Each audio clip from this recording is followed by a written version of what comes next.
Olá, gente, tudo bem? Seja bem-vindo ao meu canal, que é o Espaço da Beleza Elaine Costa. Como você viu aí, né? Várias diquinhas caseiras para você se cuidar em casa gastando pouco. Mas estou aqui sempre com vocês, quase todos os dias, falando, conversando, trazendo receitas caseiras, sempre com a vasilhinha na mão. Mas quem é essa pessoa aí? Quem é essa Elaine por detrás do celular, né, por detrás dessa câmera, que é essa pessoa que fala todos os dias aqui com a gente, com esse sorriso cativante, né? Então, por isso é bom vocês me conhecerem melhor. E eu vou contar um pouquinho da minha vida, que é muito difícil de contar porque eu sou um pouquinho fechada sobre isso. Eu não sou muito de me abrir com as pessoas. Eu não sou muito de reclamar da vida com as pessoas, porque eu gosto de trazer sempre alegria para quem está do meu lado, sempre com um sorriso no rosto. Se eu estiver com uma dor, eu não conto. Se eu estiver com uma tristeza, eu não conto, né? Eu fico no meu cantinho ali, mas quando me veem calada, pode saber que tem coisa ali.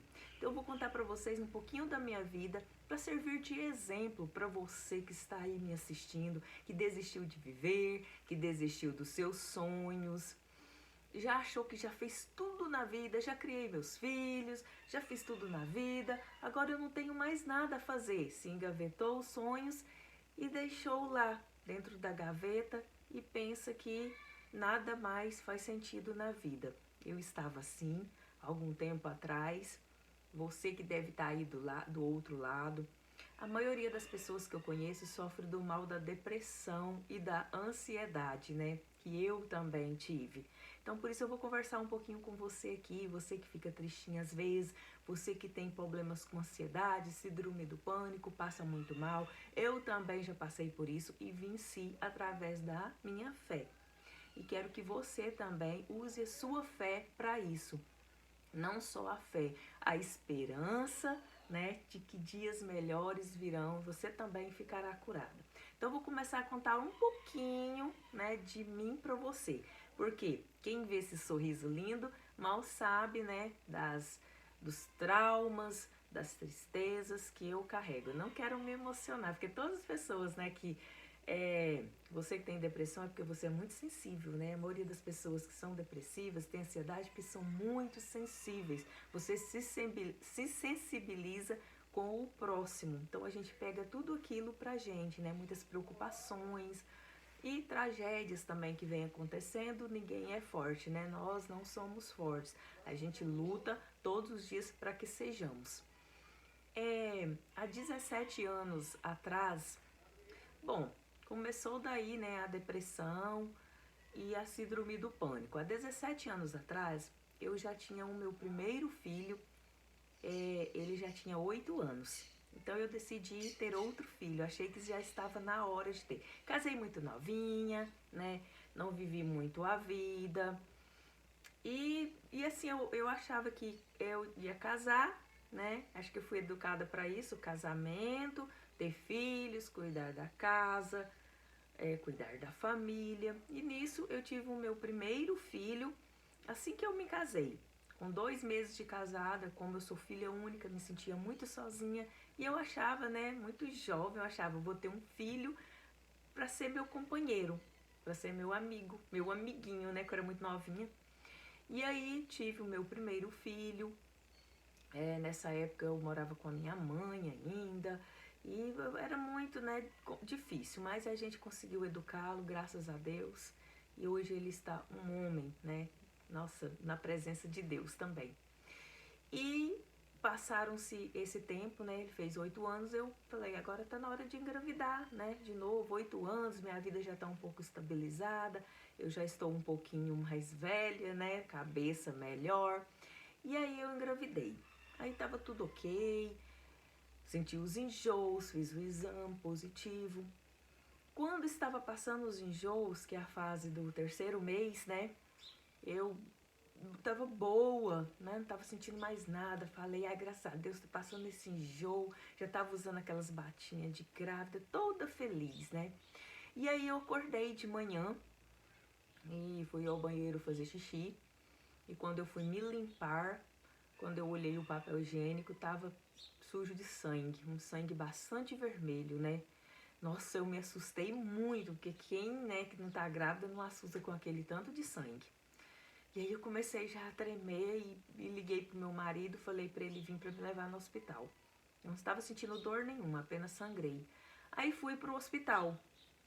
Lá eu fiz uma ultrassom, mas o médico não quis me contar o que estava acontecendo. E me internou. E no hospital tinha várias grávidas. E no hospital ia várias grávidas fazer sua ultrassonografia e saíam todas radiantes, né, com um bebê. E eu falava, meu marido perguntava, doutor, o que está acontecendo? Não, depois eu falo para vocês.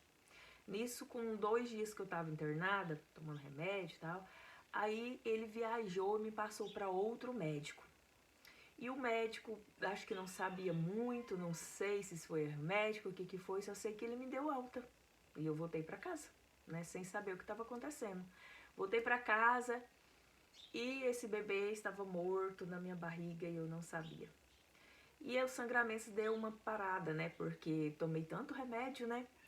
E aí tava mais uns 3 dias que eu tava em casa, aí deu num domingo mais ou menos, eu fui visitar minha mãe, fui na casa da minha mãe para almoçar. Aí cheguei lá e comecei a perder sangue novamente, né? E já tava saindo umas pelotas de sangue. E eu já estava, acho que debilitada mais emocionalmente do que no corpo, porque eu não sentia nada no meu corpo, né? Só o sangramento, mas já estava já tendo, né, uns resultados ali de que eu já estava entrando em uma ansiedade, né?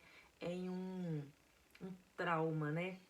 Eu estava tendo um trauma. Por quê? Porque eu já sentia minhas mãos trêmulas, eu tremia muito, né? Muito, muito, eu não conseguia comer, eu ia comer, eu vomitava. Aí minha mãe falou, não, vamos voltar lá naquele hospital, porque antes eu não estava sangrando. Eu pensei, deve ser que, né?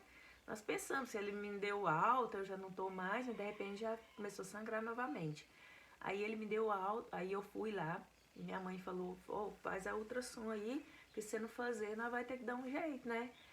Aí ele, não, vou fazer. Aí fez a ultrassom, era num dia de domingo, até lembro, depois do almoço, ele só falou, não tem aparelho para ela aqui, pode levar ela para uma cidade vizinha que tem aqui perto, Séries, que são mais, né, os hospitais são mais avançados. E aí a gente deu um jeito e fomos, chegamos lá, difícil de achar hospital, dia de domingo, aí achamos um, que encontramos uma benção, né, um médico muito bom, ele me internou e falou que ia fazer a ultrassom na segunda-feira para ver, né, aí quando foi na segunda-feira de manhã, eu já estava vomitando no hospital inteiro, porque eu já estava abalada emocionalmente, o meu coração pulsava tanto que a minha veia, essa aqui, ó, gente, minha roupa tremia, tremia. Ele vinha fazer o exame, né, colocar, assim, ele, menina, se você não controlar esse nervosismo, você vai dar uma parada cardíaca, porque o seu coração tá muito disparado. Ele pensou até que eu tinha problema de coração. E aí a gente fez lá e ele pegou, mostrou pra mim lá que os lugares que estão coloridos têm vida, os que estão preto e branco não tem vida. Então seu bebê está morto. Nossa, pra mim foi a pior, porque a gente que é mãe, a gente tem esperança, né? Aí eu chorei bastante, mas estava extremamente abalada, porque eu nunca tive um aborto, ainda mais um aborto retido, que chama, né? Que é quando o bebê morre dentro do útero, você não perde ele, né? Você não aborta ele simplesmente o coração para dentro do útero e tem que tirar, né? E ele falou, eu vou te dar um remedinho para você perder no vaso. Eu falei, doutor, pelo amor de Deus, não faz isso, eu não quero ver perder bebê em vaso, e eu já tô sofrendo muito, eu estou com o meu emocional muito abalado, eu não quero ver. Ele falou, não, eu estou com muita pena de você, então vamos fazer o seguinte, a gente vai fazer a curetagem e a gente tira, né, ele lá na curetagem. Aí foi, ainda fica o dia inteiro ansiosa, que eu esfregava o dia todo um pé no outro, já tava vomitando, então, estresse pós-traumático, né, foi muito, pra mim foi a mesma coisa de eu estar no céu e cair no inferno, né, gente? E desculpa a minha emoção, né, porque a gente se emociona muito. E aí, tirou, né, o bebê na curetagem junto. E ele não me falou se era masculino ou feminino, se deu. Ele simplesmente falou que não deu pra ver o sexo. Talvez não deu, né? Sai todo desbagaçado, infelizmente. E aí eu voltei pra casa, recebi a alta, voltei pra casa. Aí agora que vem o tema. Agora que começou, né, o meu inferno. Por quê? né? A gente só arruma depressão, ansiedade depois de algum trauma na vida, né? Algum trauma que machucou muito você. E eu cheguei em casa quando foi à noite, aí ele me passou os remédios, antibióticos, tudo que a gente tem que tomar, né? E quando a casa cheia de gente para me visitar, eu fui e tomei os remédios que ele me passou. Aí quando eu sentei no sofá, veio a primeira crise de pânico, né? A primeira crise de ansiedade. Eu nunca tinha dado isso na minha vida, nem sabia o que era isso, o que era depressão, síndrome do pânico, essas coisas. Eu não sabia nem o que era isso, que eu precisei estudar e ler sobre isso. E aí, de repente, eu sentei no sofá para conversar com as pessoas. Começou, gente. Começou a minha mão a adormecer, a minha perna a adormecer. Eu comecei a suar frio, meu coração começou a disparar. Eu não conseguia respirar. E eu sou bem assim de disfarçar as coisas para as pessoas. Ninguém notou que eu tava, mas por dentro eu querendo que aquele povo fosse embora, porque eu tava morrendo na minha cabeça. Eu pensei, foi o remédio que eu tomei. Eu tomei comprimido demais. Eu tô passando, esse remédio tá fazendo mal pra mim, porque eu não conhecia sobre isso, né? Na época eu não tinha internet. Meu celular era só de ligação. E aí eu fui pro banheiro e enfiei o dedo na garganta, tentando vomitar, né, os comprimidos. Porque eu não sabia, pra mim era o remédio que tava me fazendo mal, ou tava dando uma parada cardíaca, eu não sei. Eu sei que eu comecei a adormecer a boca, adormecer a língua, nossa, é uma coisa muito triste, porque quem passa por isso, eu fico muito comovida e tento ajudar porque eu sei como que é, né? Só quem passa isso sabe como que é uma crise de pânico. Principalmente eu, que naquela época não sabia que era. Aí você entra mais em pânico ainda, achando que você está morrendo, né? Essa é a sensação. E aí o pessoal foi embora e eu fui deitar na cama, meu marido foi limpar a casa. E a crise voltou de novo. E começou a adormecer minhas pernas e veio de novo, e a minha mão, sabe, penicava, meus dedos, parecendo que eu estava sumindo, morrendo realmente. Eu peguei uma revista e ficava folheando essa revista, tentando ver as coisas, para poder aquilo sair do meu pensamento, aquele negócio sair de mim. Era uma crise mais ou menos de uns 10 minutos, por aí, mais ou menos, ela passava. E nisso, a gente sem entender, né, o que estava acontecendo, passava. Aí passou uns dias, ela veio de novo. Isso eu fiquei sofrendo muito tempo, até a gente, né, minha família, as pessoas ver que eu estava passando, que eu estava sentindo, que era depressão e síndrome do pânico. E aí eu comecei a sentir mal diariamente, foi a ponto de ter tantas crises, uma seguida da outra, que a adrenalina era tão forte que eu fui enfraquecendo. Eu fui ficando fraca, tipo, eu dava crise tão forte, gente, que eu ia parar no hospital. Eu internei várias vezes. Às vezes eu internava, ficava 2 dias internada. O que eles me davam? Vitamina no soro. Vitamina no soro. Fazia exame, não dava nada. Vitamina no soro. Acho que estava sendo um pouco novidade nessa época, né? Síndrome do pânico, depressão, essas coisas. Acho que não tinha tanto, né? Acho que nem os médicos estavam acostumados com isso. Aí eu até lembro quando eu chegava lá, as enfermeiras brincavam comigo, já vem Elaine chilique, porque sempre, né, tinha uma pressão baixa e passando mal, internava, ficava 2, 3 dias, saía do hospital, chegava aqui em casa, ficava uns 2 dias bons, de repente, paf, caía, né? Aí isso tudo passou, aí eu fiz os exames direitinho, tava tudo ok, melhorei, né, pensei, melhorei, tô ótima. Aí, né, engravidei da minha filha Maria Eduarda, que é o bebê arco-íris, né? Bebê arco-íris, aquele que vem depois de uma tragédia, né, na vida de uma mãe, depois de uma perca grave. Ela vem para preencher, né, para dar alegria. E aí engravidei da Maria Eduarda, que é minha filha. Hoje ela tem 15 anos. E veio uma menina, tinha um menino, veio uma menina.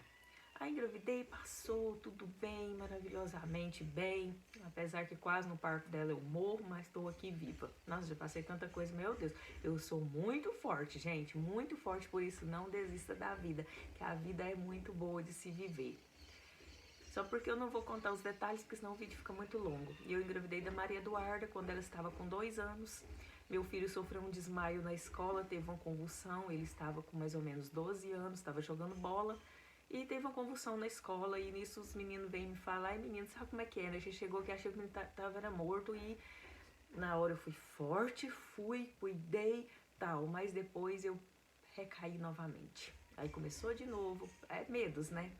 Que ansiedade, síndrome do pânico são medos que a gente tem de perdas, né? Medos de não dar conta de alguma coisa. E eu comecei a sentir de novo. E a menina com 2 anos de idade, aí vocês imaginam. Aí sim, eu fui ao médico, né? Me receitaram os calmantes e os antidepressivos. Os primeiros calmantes eu passei mal pra caramba, aí voltou, trocou. Aí esse deu certo. Mas aí você pensa, uma pessoa que não está acostumada a tomar calmantes antidepressivos, você fica derrubada, né? Derrubada. Gente, tá fazendo barulho porque tem uma obra aqui perto de casa, tá? E aí você fica derrubada. E eu tomando esses calmantes, querendo dormir, né? E a menina, mamãe, vamos passear, mamãe, vamos dar uma voltinha, mamãe, sabe, menina de 2 anos, né, gente? E eles não param quietos, que é a sua presença todo o tempo. E eu tinha uma tonteira muito forte na minha cabeça que eu andava segurando nas paredes. Eu não sei se você aí, né, que sofre disso tem, mas eu andava segurando nas paredes. Eu levantava de manhã, aí eu arrumava a cama, eu tava bem. Quando eu chacoalhava o lençol para arrumar ou dobrar a coberta, eu passava mal. Me dava ânsia de vômito, me dava, como se diz aquele ditado, eu ficava amarelinha, sabe? E deitava lá. E pedia pra Deus, Senhor, me dá força, porque eu tenho 2 filhos pra cuidar, eu preciso levantar dessa cama. Eu preciso fazer almoço para eles, eu preciso fazer mamadeira pra minha filha, eu preciso dar banho na minha filha. Meus filhos precisam de mim, me ajuda. E eu não sei onde eu arrumava força, gente, que eu... Ai, desculpa, me emocionei. Que eu levantava, segurando na parede, ia lá e fazia. Fazia o arroz e dava tonteira de novo, voltava e deitava novamente. Isso eu ia fazendo as coisas por etapa, onde eu conseguia. Mas Deus me dava muita força para ainda estar presente na vida dos meus filhos, né? Mesmo deitada, ensinava tarefa, mesmo deitada, eu, sabe? E fui tomando os medicamentos, fui tomando, e junto com o antidepressivo, eu fui vendo que a alegria foi voltando, a vontade de sair, a vontade de me arrumar, né? Porque eu não tinha essas vontades mais.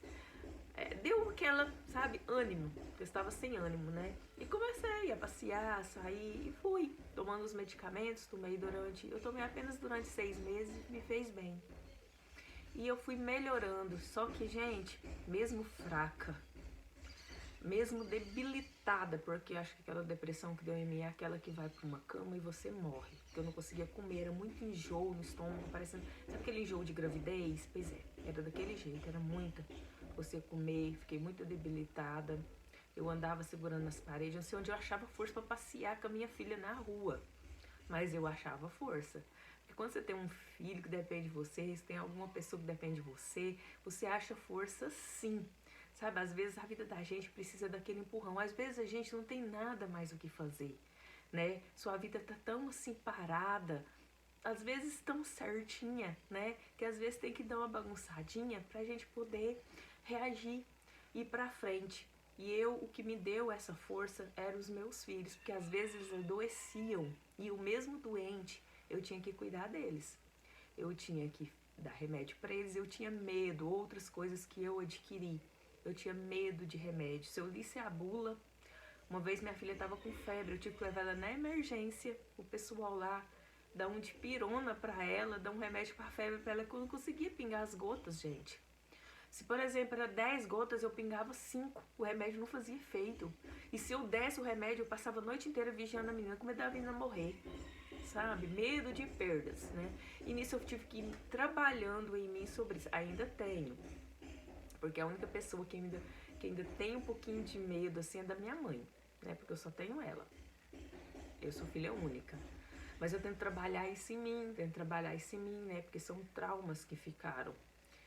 E ainda eu não digo, né? Depressão tem cura. É uma luta diária contra você mesmo, né? Você não pode ir em velórios, você não pode ficar perto de pessoas tristes, pessoas negativas.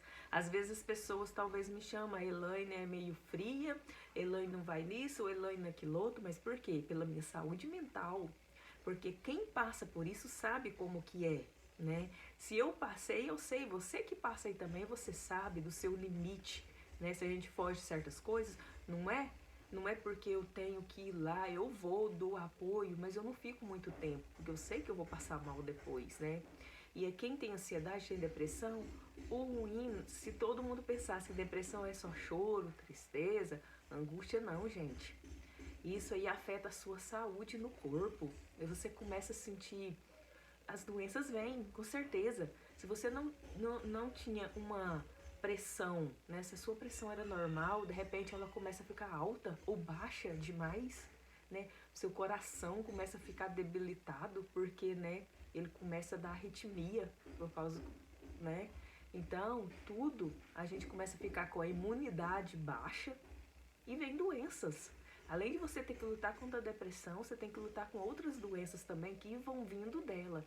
Por isso eu digo aqui pra você, levante a sua cabeça, ore a Deus. Olha, eu quando tava ruim mesmo, eu pegava a Bíblia, mesmo sem forças, né, de ficar em pé, ou mesmo sem forças de ajoelhar para Deus. Eu sentava, abria a Bíblia, pedia, lia, pedia, aclamava, pedia socorro para Deus me tirar daquilo, porque eu tava parecendo que eu tinha 80 anos para andar, eu não conseguia nem dançar uma música, né? E eu ficava muito ruim, muito mesmo. Como eu disse, quem me vê assim, sorrindo, chegando aqui, oi pessoal, não sei o que. E eu sou assim na minha vida real, eu sou assim. Tô sempre com um sorriso no rosto, sabe? Eu tô sempre com uma pessoa tá triste, vai reclamar comigo, eu falo, não fica assim não, que você não vai lá no forró dançar, né? E eu sempre falo assim pra pessoa, sempre tô dando, né? Eu conto uma piada, eu faço a pessoa rir. Esses dias mesmo uma mulher tava subindo na rua e eu vim descendo, rindo, né? E eu sempre vejo a pessoa já com um sorriso, vou encontrar com um sorriso. E comecei a conversar com ela, e eu começo a conversar errado, né? Meu jeito de goiana. E aí ela começou a rir comigo e ela falou assim, nossa, você tem uma luz tão boa que eu fui subir na rua, eu estava triste, angustiada, e quando você começou a falar comigo, esse peso saiu de mim, né? Eu fiquei tão leve que eu estou indo no supermercado fazer compra agora com um sorriso no rosto, que você devolveu pra mim, continue assim. Eu falei, não, é meu jeito, eu sou assim mesmo, jeitinho de doidinha assim, mas né, ninguém conhece o interior do outro, né? Ninguém conhece. Desculpa, gente, eu tenho emocionado, meu olho ficou cheio de lágrimas, porque essas histórias realmente emocionam. A mim, é você também que tem, né? Que você está sofrendo aí. Que você não fique assim. Tem um sonho engavetado, tire ele da gaveta, vai fazer. Gosta de dançar, dance. Gosta de colocar aquela roupa, coloque. Gosta de mudar a cor do cabelo, coloque. Não importa as críticas. Não importa com as críticas. Eu, o ano passado, 43 anos de idade, né? Achando que tudo já tinha acabado. Filhos criados, meus filhos são a bênção de Deus, graças a Deus. E eu pensei que, tinha perdido o ânimo de viver, o ânimo da vida. Pensei, agora, né? Eu gostava muito, assim, de tirar fotos, né? Sempre gostei. E aí, de repente, meu filho veio e faz um canal no YouTube, mãe. Ajuda outras mulheres, outras pessoas que tá com a estima baixa, com as coisas que você entende de cabelo e conversar com elas. Ajude outras pessoas, assim como você passou por certas coisas, você pode ajudar. Daí eu nunca havia falado aqui, tem um vídeo meu aqui, eu venci a depressão, mas contando mais sobre de quando eu comecei meu canal, as críticas que eu levei e tal. Mas assim, falar a fundo o porquê eu tive depressão e síndrome do pânico. E assim, gente, eu não tô contando tudo não, porque tem muito mais coisa, sabe? Mas assim, o vídeo vai ficar muito estendido. Então você que está aí, então eu comecei o canal e me ajudou muito na minha depressão, me ajudou muito a falar, desenvolver a fala. No começo, eu nem olhava na câmera, de tanta timidez, eu olhava pro lado e tal. Hoje não, hoje eu falo como se eu estivesse falando de frente com você, olhando nos seus olhos, né? Porque o meu intuito do meu canal é esse, fazer com que as pessoas mais humildes, mais simples, que ficam muito em casa, que desistiu de se cuidar, que elas podem sim se cuidar, ficarem bonitas também, como todas, gente. Olha, tem coisas que você pode se cuidar em casa e gastando pouco, né? Como eu. Então, não desista de você, tá? Eu aprendi uma coisa. A gente cuida das pessoas, mas a gente precisa se cuidar primeiro. Que quando você cuida de você, você está mais forte para cuidar dos outros. Porque se você só cuidar dos outros, quando você vê, você tá lá no chão, doente, acamada, né? E os outros vivendo a vida deles, como tem que viver. Não cuide de você primeiro. Se ame primeiro, em primeiro lugar. Vai levar críticas? Vai, como eu levei. Quando eu fiz esse canal no YouTube, eu recebi várias críticas no Facebook de grupos. Nossa, vocês não sabem quantos ataques eu sofri. Eu sofri vários ataques de haters. Você não vai conseguir, essa mulher blá blá blá. E me xingavam. Quando eu chorava, no começo eu chorava, respondia chorando, mas eu aprendi, eu perdi, né? Sabedoria a Deus e ao Espírito Santo para responder essas pessoas com educação, mas também saber colocá-las no lugar delas, tá? Então, esse foi meu vídeo de hoje. Só um alerta para vocês. E muito obrigado por você ter ficado nesse vídeo. E vai meu carinho para você aí que também está passando por isso. Fé, foco, esperança. Você vai sair dessa também.